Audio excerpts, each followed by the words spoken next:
አዲስ 1879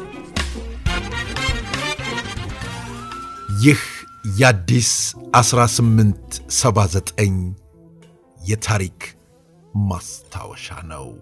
እርሱ ባለበት ጨዋታ አለ። የሳቅ ምንጭ ነው። ጨዋታዎቹ ሁሉ የልጅነት ትዝታን በደርዙ የሚተርኩ ናቸው። የልጅነት ለዛን እርሱ ሲተርካቸው ውበታቸው የተለዩ ናቸው።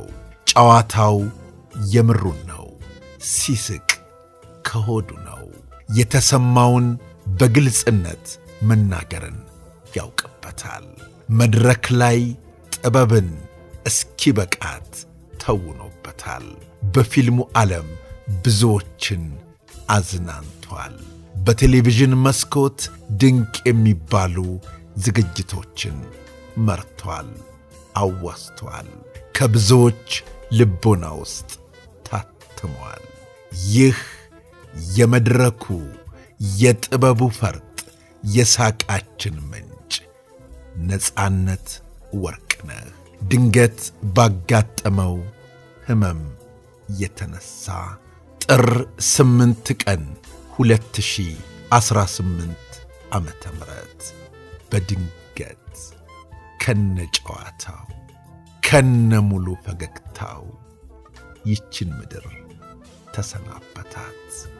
አዲስ 1879 ነፍስ ይማር ብሏል። እነሆ ነፃነትን ሞተ ብሎ ማውራት ይከብዳል። እንዲያው ባህል ወጋችን ነውና ዛሬ እርሱ ቢያልፍም የሠራቸው ድንቅ ሥራዎቹ ሕያው ይሆናሉና እነሆ ገጸ ታሪኩን በመጠኑ እንመልከት። ነጽዬዋ በሰላም ረፍት።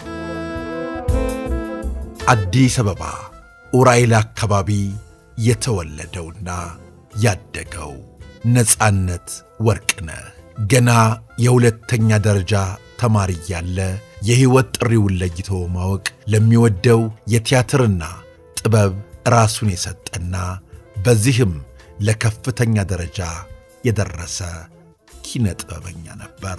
ተዋናይ፣ ኮሜዲያን፣ የቴሌቪዥን ዝግጅት አዘጋጅና አቅራቢ ነፃነት ወርቅነህ በኢትዮጵያ የፊልምና የቴሌቪዥን ታሪክ ውስጥ የራሱን ልዩ የሆነ የአቀራረብ ስልትና የትወና ጥበብ በማሳየት የሚታወቅ ባለሙያ ነበር።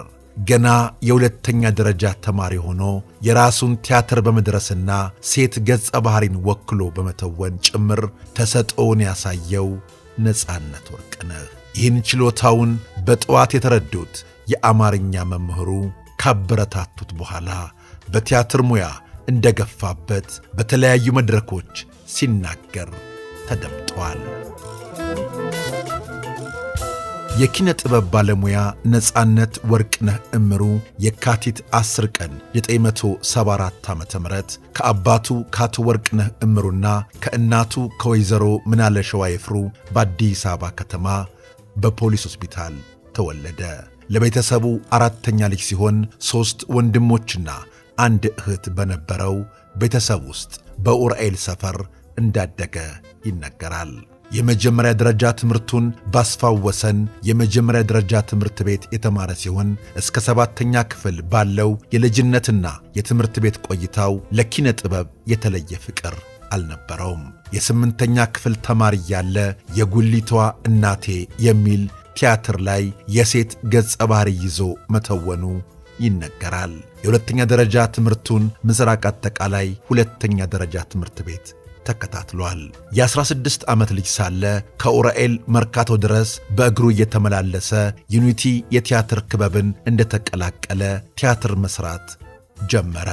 የዩኒቲ ክለብ መፍረስ ቀጣዩ የነፃነት መዳረሻ የሩሲያ ባህል ማዕከል ወይም ፑሽኪን አዳራሽ እንዲሆን አደረገው። በፑሽኪን ቆይታውም በግጥሞች በወጎች መሃል የሚተላለፉ የተመልካችን ቀልብ የሚይዙ የ30 ደቂቃ ድራማዎችን ሰርቷል። በፑሽኪን ቆይታው ፍሬሽማን የሚለውን ድርሰቱን በ40 ደቂቃ የሚያልቅ ድራማ አድርጎ ሰርቶት ነበር። በኋላም ቲያትሩን አሻሽሎ ከአዳነች ወልደ ገብርኤል ጋር መስራቱ አይዘነጋም። ነጻነት በአንድ በኩል ፍሬሽማንን ፑሽኪን እያሳየ የመጨረሻ ኃጢአት የሚል በቀበሌ አዳራሽ ውስጥ የተሠራ ቲያትርም አሳይቷል። ነጻነት በቲያትር ዘርፍ በይቅርታ ምሽት በማዘጋጃ ቲያትር ቤት ለመጀመሪያ ጊዜ በቲያትር ቤት ደረጃ የሠራው ሥራ ሲሆን በመቀጠልም በብሔራዊ ቲያትር ካብ ለካብ የሚባል ቲያትር ላይ የትወና ብቃቱን አሳይቷል። የዳዊት እንዚራ፣ ፍሬሽማን፣ የጓሮ ጌታ፣ የብሩክታይ ስጦታ የተባሉ ቲያትሮች የሠራ ሲሆን ፍሬሽማን የራሱ ድርሰትና በሕዝብ ዘንድም ከፍተኛ ተቀባይነት ያገኘበት ሥራው ነው። በኢትዮጵያ ቴሌቪዥን ሲተላለፍ በነበረው ስንቅ ፕሮግራም ላይ ባለቤትነቱ የአለልኝ መኳንንትና የጥላሁን ዘውገ ፕሮግራም ላይ በድርሰት በአዘጋጅነት በዳይሬክተርነት እንዲሁም በተዋናይነት ሰርቷል። ነጻነት የመጀመሪያ ፊልሙ የማይደረስበት የሚለው ሲሆን ከዛ በኋላ ኤፍቢአይ 1፣ 2 እና 3፣ ያንቹ ሌባ 1 እና 2፣ ሚስተር ኤክስ፣ ባለቀለም ሕልሞች፣ ስለማይዘነጋ ውለታ፣ ዕድል ሃያ የተሰኙ ፊልሞችን የሠራ ሲሆን የኤፍቢአይ 1፣ 2 እና 3 ፊልም ደራሲ እርሱ ነበር። በባለቀለም ፊልሞች ላይ በዳይሬክቲንግ እንዲሁም በሚስተር ኤክስ ፊልም ላይ በድርሰት ተሳትፏል። በሕዝብ ዘንድ በባለቀለም ሕልሞች፣ ባንቹ ሌባ እንዲሁም በኤፍቢአይ ፊልሞች የተለየ አድናቆትና ተወዳጅነትን ሊያገኝ ችሏል። ነጻነት ደራሲ፣ ተዋናይ፣ ዳይሬክተር ብቻ አልነበረም፣ ጎበዝ የቴሌቪዥን ፕሮግራም አቅራቢም ጭምር እንጂ። በተለይ በኢቢኤስ ቴሌቪዥን በሚተላለፈው የቤተሰብ ጨዋታ በየፕሮግራሙ አዳዲስ ቃና እየጨመረ ለዓመታት ፕሮግራሙ በሕዝብ ልብ ውስጥ እንደተወደደ እንዲሁም ሳይሰለች እንዲታይ አስችሎታል። ከቴሌቪዥን ፕሮግራም አቅራቢነቱ በተጨማሪ የተለያዩ ማስታወቂያዎችን እንዲሁም መድረኮች መልእክታቸውን ሳያጡ በሳቅ እንዲታጀቡ አድርጎ ማቅረቡም ላይም የሚደርስበት የለም። በአጠቃላይ ነጻነት የዘርፈ ብዙ ሙያ ባለቤት ነበር ማለት ይቻላል። ነጻነት ወርቅነህ ከንጹሕ ዘር በላይ ጋር ትዳር መስርቶ የ3 ልጆች አባት ነበር።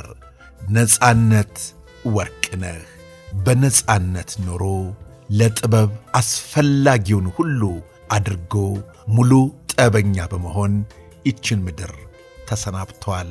የአዲስ 1879 ሁነኛ ቤተሰብ የነበረው ነጻነት ወርቅነህ ዛሬ ቢለየንም ሁሌም እናስታውሰዋለን፣ ሁሌም እንዘክረዋለን። ነጽያችን በሰላም ረፍ። አዲስ 1879